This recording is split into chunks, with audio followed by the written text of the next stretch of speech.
Hey gang, Tim here from Core Electronics, and today we're springing into the capabilities and differences between the programming languages of Python and MicroPython.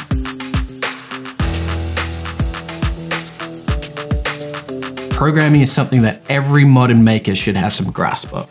Figuring out exactly what program is best for your particular purpose can be half of the battle.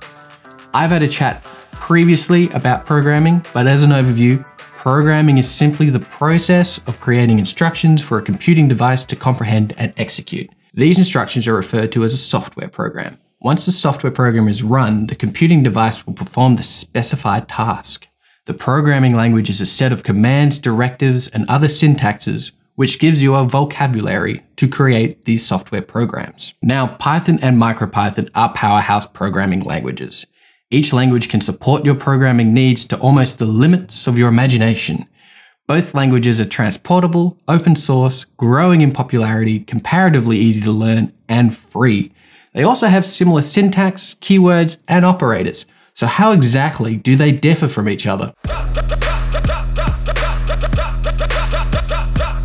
The biggest factor is that Python, because of its intensive processing demands, requires a full-size computer, laptop, or cloud server to run effectively. In comparison, the hardware requirements of MicroPython are orders of magnitude lower.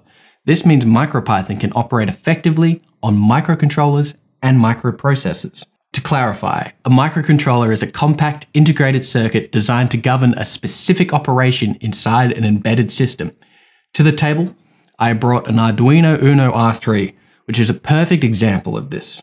A microprocessor, on the other hand, is an integrated circuit that contains all the functions of a central processing unit of a computer, which includes an operating system. To demonstrate this, I brought to the table a Raspberry Pi 4 Model B, 8 GB, which is a perfect example of a microprocessor.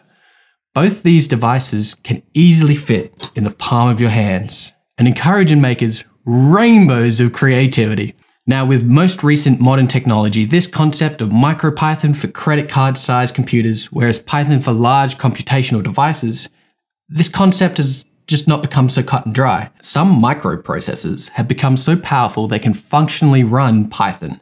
The newest Raspberry Pi 4 Model B, 8 GB, is a perfect example of this. So, what does it take to make a streamlined, slimmed down Python? Start by ripping out heaps of libraries, leaving only a subset of library modules. A module is a Python object with an arbitrarily named attribute which you can bind and reference. Simply, a module is a file consisting of Python code. A library is a collection of a whole bunch of these modules. Furthermore, of the few libraries left, remove unnecessary functions and classes that come with Python. A function is a block of code which only runs when it's called. Classes are essentially a template to determine variables and functions of objects. Objects are simply collections of data. Some features that will not cater well to constrained systems are also removed, and some freedoms with syntax are eliminated. This is a simplification of what Damien George, an Australian programmer and physicist, did in 2014, turning Python into what we see today as MicroPython. These changes mean MicroPython is an extremely compact programming language, takes up less than a megabyte of storage space, and under load utilizes only around 16 kilobytes of RAM. If you're interested in each and every detail at a high level, come take a look at the write-up on this topic where I go very deep into this. Jumping into the computer, you can see I'm on the Core Electronic website. Here's a particular write-up. And if you jump on deep dive on differences between Python and MicroPython, it will talk about the real nitty-gritty details between Python and MicroPython. Both Python and MicroPython programming languages are free to download and use. Jumping over here, you can see where you can download Python, and jumping over here, you can see where you can download MicroPython. They are also open source, so it gives individuals the freedom to modify, contribute, and propose improvements. There are also online browser-based emulators for both Python and MicroPython, so you don't even need to download anything to experience these languages.